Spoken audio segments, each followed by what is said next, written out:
then turn it over to Angie to teach us about LinkedIn. Angie? Thank you. Okay, so I'm going to start with an attempt to share my screen because I feel like I also look like hell today. We're all in good company. And you'll have to look less at me. Okay, so my company is called Living in America, and I focus primarily on international culture. English is a second language, but the more I got into that business, the more I realized a lot of Americans can't communicate either, which I'm sure my storytellers on here will appreciate. So I did get a little bit more into communication and content writing.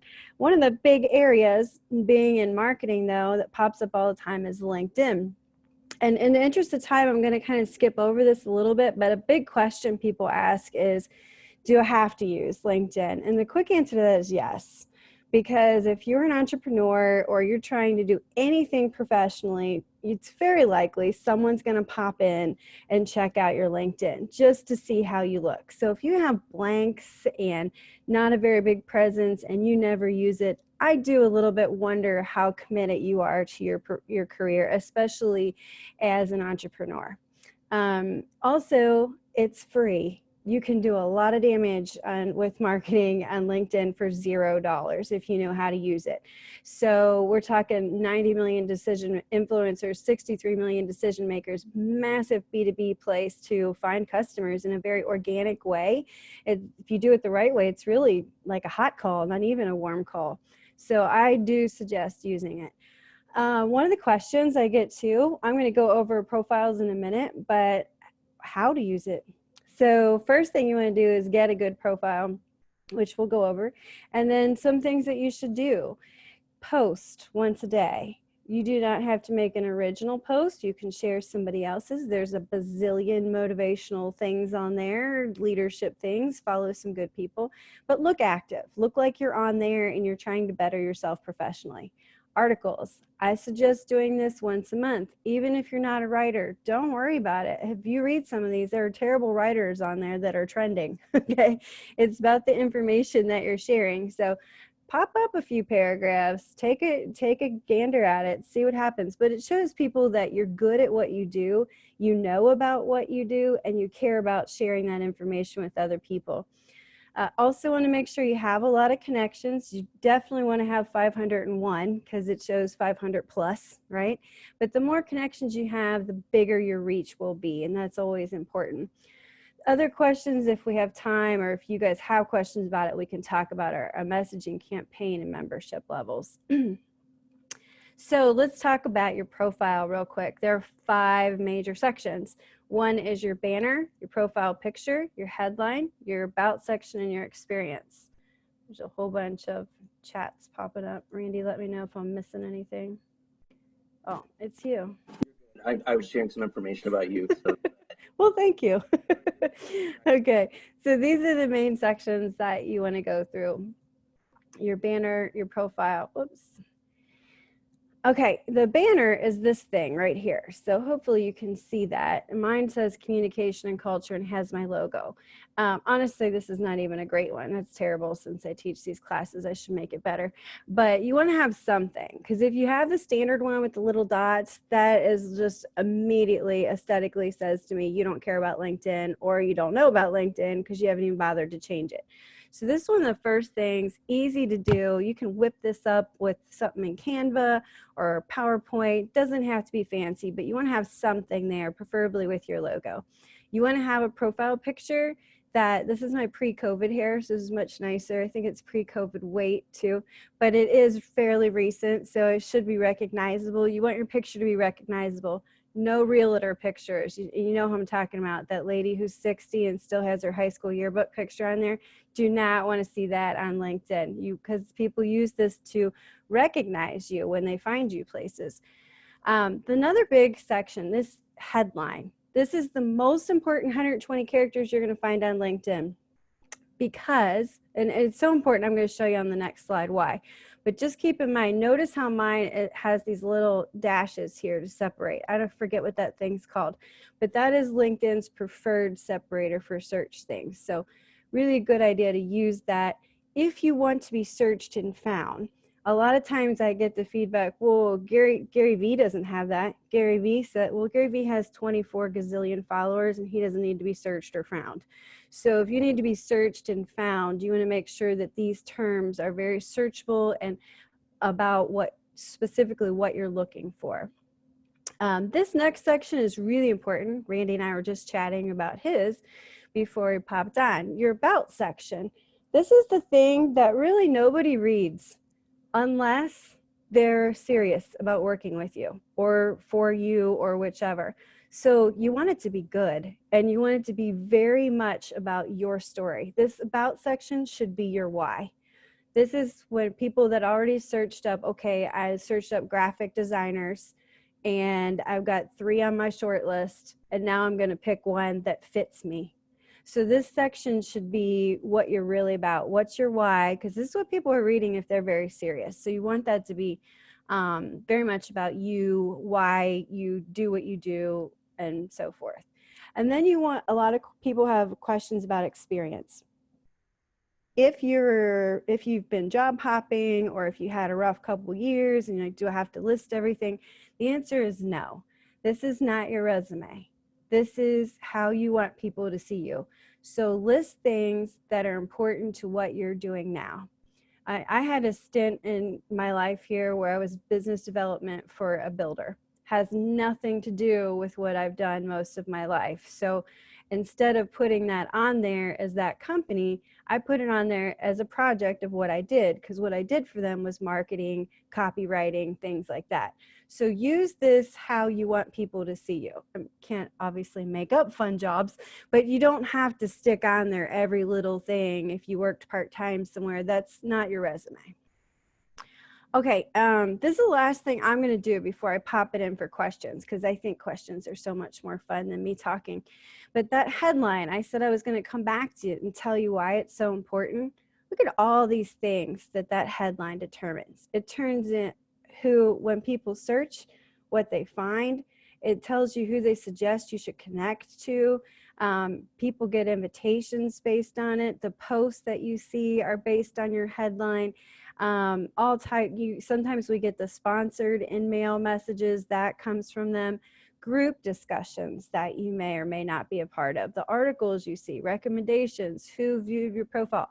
All this stuff is basically going back to your headline. And that's why we really want to have a super cool headline. I'm going to stop here for a minute and share, because this is with Randy's permission, of course. I'm going to share his LinkedIn profile so that we can look and see what he has going on here. So we have... Vulnerable, but go ahead. No, I already checked it out. It was good. Otherwise, I wouldn't have done this to him. I swear that Zoom box is always exactly where I want to be. Constantly moving that thing. So his background here, as his banner, is nice because that's his logo, right? So we're good there. Nice picture. I recognize him. I know who he is. Headline. It's great. It tells me what he is, what he does, but we've got more characters there. So you could add more. You could add also other, like, trying to think more specifically what you would want up there, but think what your customers, what your ideal customer, what would they search for? What would be a keyword they would search for?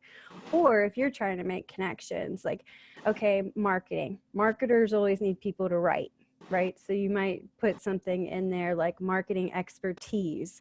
You don't have to say expert, but it's something that would be searchable. And then he has this lovely about section. And a lot of people choose to have their about section written about them instead of writing it for themselves. Depends on what you do and how you do it. There's 2 schools of that. But I was talking to Randy and I thought, since you're the writer and the storyteller, it would be cool if I felt like it was coming from you, like you were telling me the story. It's almost like a mini little portfolio, right? So it's kind of a neat place to put that. Overall, he's very active. He's got great experience. We've got some recommendations down here. Skills. He has a lot of skills, but you can have up to 50 skills there. And I suggest you just pump that sucker up, fill them up with as many skills as you can, right? Because that will also go into some of the algorithm of who you run into. So that is my quick and dirty on LinkedIn as an overview, important parts for your profile, important pieces, how to use it. And I'm going to give you guys the opportunity to ask questions now. And if you don't have any, I'll just talk to you for another 10 minutes about strategy. Yeah, if anybody has any questions, put them in the box or just unmute yourself and ask. I want to talk a little bit more about the idea that this is not a resume, because I think sometimes people do feel like it is supposed to mirror a resume, or that people are going to look it up instead of a resume. And sometimes you can apply for jobs if you're in the job market, and it'll say, oh, do you just want to apply with your LinkedIn profile? So talk about that difference of what should go here and what should not. Yeah, absolutely. And also, this is a dynamic creature. So this is going to change depending on your needs.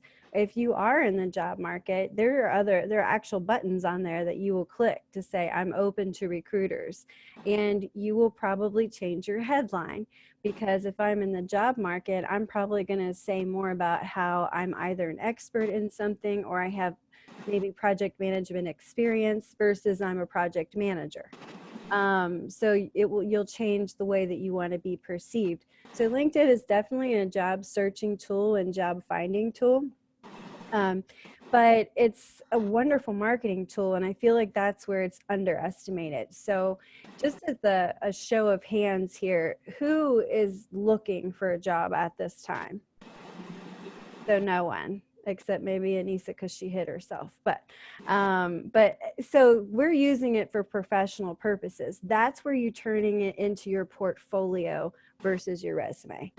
And when you're looking at your portfolio, the more relevant experience you have, the more likely you are to gain that credibility as a subject matter expert, or a seasoned professional in what you're doing.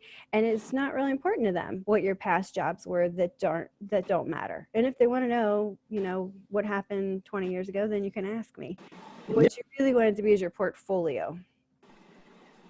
We do have a couple of questions. Both of them are great. I'm going to start with Anissa's because it's something that I've been curious about too. She says, many of us are solopreneurs. Is it worth creating a business page as well if you're a one-person business? And I have a separate one, but I don't do anything with it. So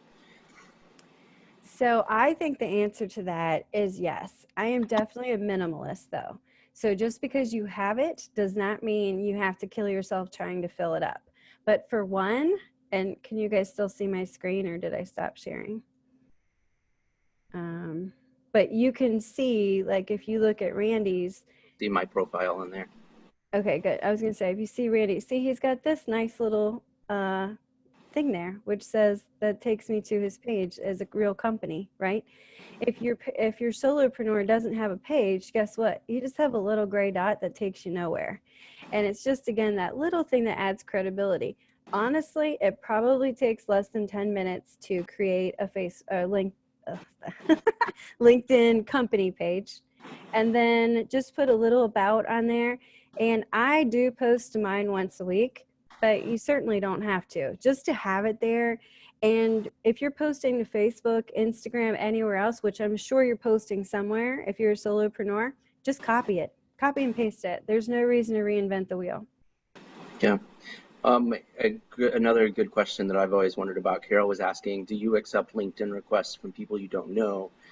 She says she prefers not to, because she views these connections as people she's willing to help. What do you think about kind of those cold outreaches from people? So again, this depends a little bit on what you're doing and how you're using LinkedIn.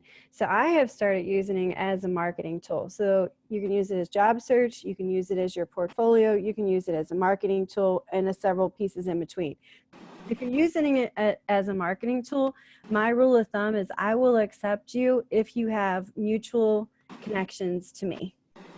But if I just see you come out of the blue, or if you in-mail me, so I don't know how much everybody knows about the in-mails and whatnot, but you can see over here, all these people are people I know. But if you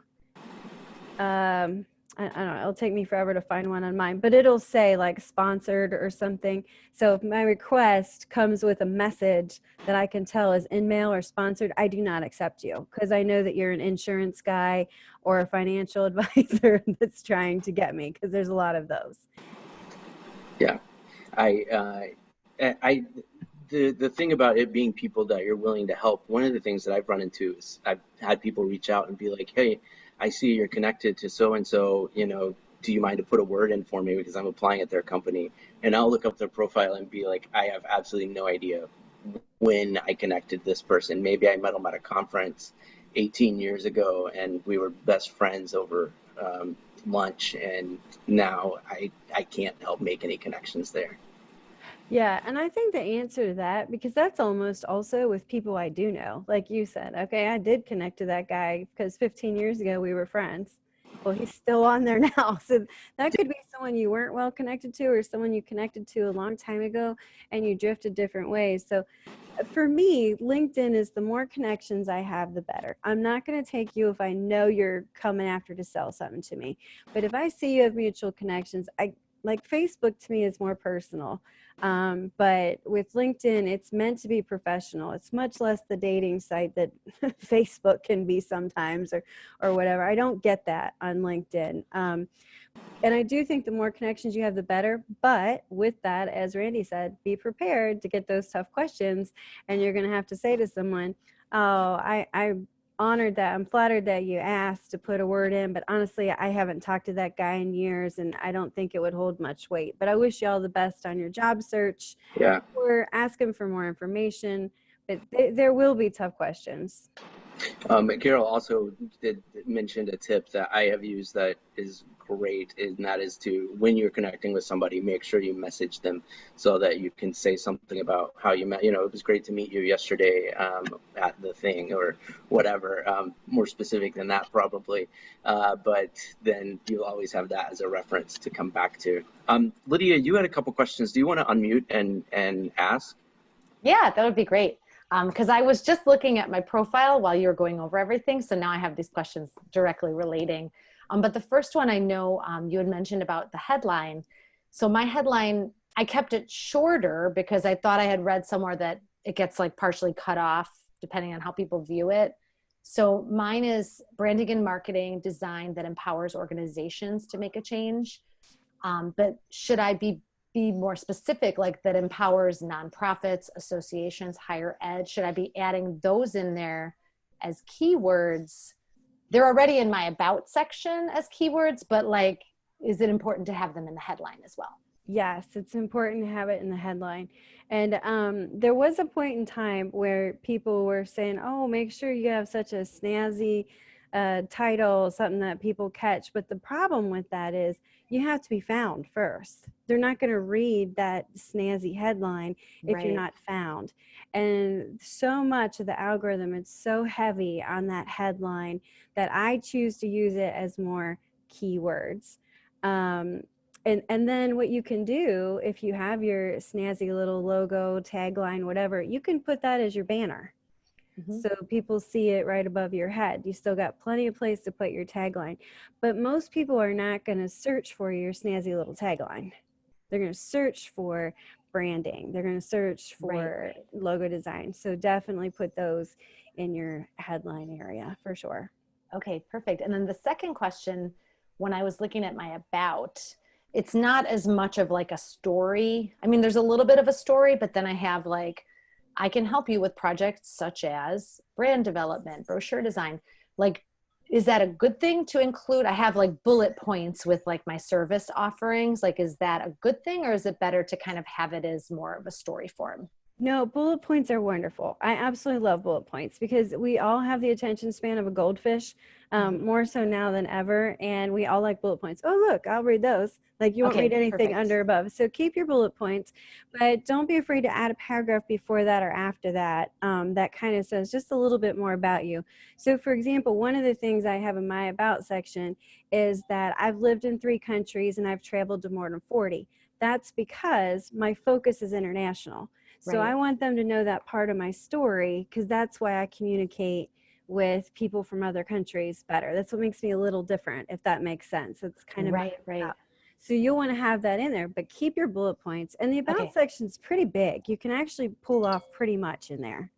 Okay, great. And then the last one that I noticed on my profile is that I had jobs that I had like from before I started my business.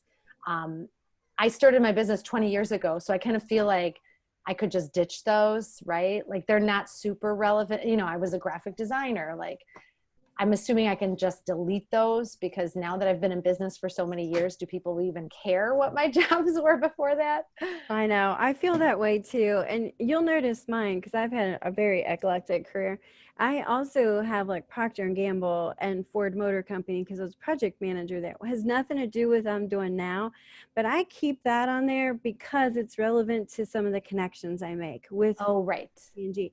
So that's why I keep it. If I didn't need that, I would ditch all of that.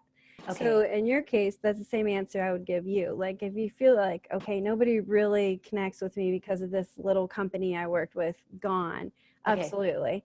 But if you're like, oh, I don't know, or it gives you some clout because you worked with a bigger company, you want to keep it relevant to your story. But if you have like, store clerk at Macy's for Christmas, nobody needs to know that. Right, right. Okay, cool. Thank you. Yeah, awesome. And that could be, if that stuff you decide to keep it on there, Lydia, like you could take it out when you do your business page if you have a Lydia Goresko design page like we were talking about before. Does anybody else have any questions or thoughts, Carol? You're muted, Carol. Okay. I was typing my questions, so I had to stop typing so I could come up and mute.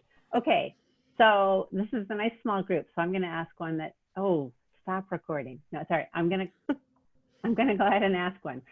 I've noticed I may be the oldest person on this screen, and there is ageism in the world. I have noticed lately that there are people who are definitely taking those graduation years out, taking years out that are giveaways of the age. And I'm wondering if that's a good idea.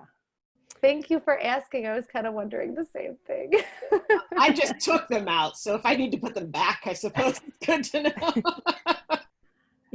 I totally agree with you. Ageism is a thing and it shouldn't be. And that's one way to avoid it. Nobody needs to know when I graduated high school. I mean, part of me put it in there in the beginning because I wanted to connect with people. So if they were searching and I wanted to find my alumni buddies, but at the end of the day, I realized how stupid that was because people look for my high school, not what year we graduated. So I'm with you. I don't think they need to be there whatsoever. The only reason I might change that is if it's recent and you wanted to show off that you have a recent. So like I recently got a master's degree in linguistics. So I don't want anybody, I want people to know like, look, I did this recently. This isn't like I did it 40 years ago and I forgot everything. So I put that in there for that reason. But it's just to show your age. Yeah, get rid of that. Nobody needs that. Good thought. Yeah. Those alumni connections may be better suited for Facebook anyway, in a lot of ways. They really are. Final question. We're coming down to the top of the hour, or the bottom of the hour here. If not, there's one more thing I wanted to say with what Carol said. There's so many pieces, so feel free to reach out to me privately if you have other questions. That was like 10 minutes of an hour and a half presentation. But what was important was Carol said with the invitations to make sure you write a little note in there. You can't do that on your phone. So if you're on your phone and you just hit connect, it'll skip right through for you. So make sure that it's good to invite people on your laptop or desktop device so that you can do it on your phone, but you have to know to go to add a note before you just hit connect. Like you have to do it first and then connect. So it's tricky. And then the other thing I would say is Glad you said that. Yeah. And then, well, you reminded me. And then the other thing is if you send that add a note part, that's free for everybody all the time. There's another option to send a message, and those count as your in-mail credits. If someone replies to you, your in-mail credit goes back in your box. But if you send an in-mail credit and they don't reply to you, you lose that credit. And depending on the plan you have, some people have the free plan or the next to free plan. It's only 5 credits, I forget exactly, but it's not a lot. And there's no really need to send that message if you use your connection box, because the connection box, I think, is 600 characters. So if you use it wisely, you can save yourself some in-mail credits. That's Now exactly what I was going to ask. Sorry to interrupt. Oh, yeah, no. But instead of using the in-mail, do you suggest doing that? Like connecting and saying, hi, I saw you in such and such publication, you know, because it's free. Every single time. Okay. And it's really the basis of my 3-point strategy that I work with people on. The first part is just to connect. Just say, hi, I saw you here, I met you here, or I see we have X mutual connection. Let those people follow you for a month. And then you can message them. And once you're connected, it doesn't matter. There's no in-mail. Your messaging to each other is free. It's only when you're not connected that the in-mails count. Awesome. Well, thank you, Angie, like you said, you packed a lot of information into a short time, and we appreciate that. I did share Angie's contact information if anybody wants to reach out to her. And also, there are the other upcoming coffee breaks and videos from the past coffee breaks, including when Lydia spoke to us about the A to Z of social media marketing design, if you missed that. Thank you, Angie, and thank you, everybody, for hanging out for a little bit. Yeah, Thanks. awesome. Thank you guys. Thank you. Yeah. Thank you. This was great. Thanks to Great. both of you. See you next time. Thank you. Bye. Bye. Thanks. Thank you. Take care.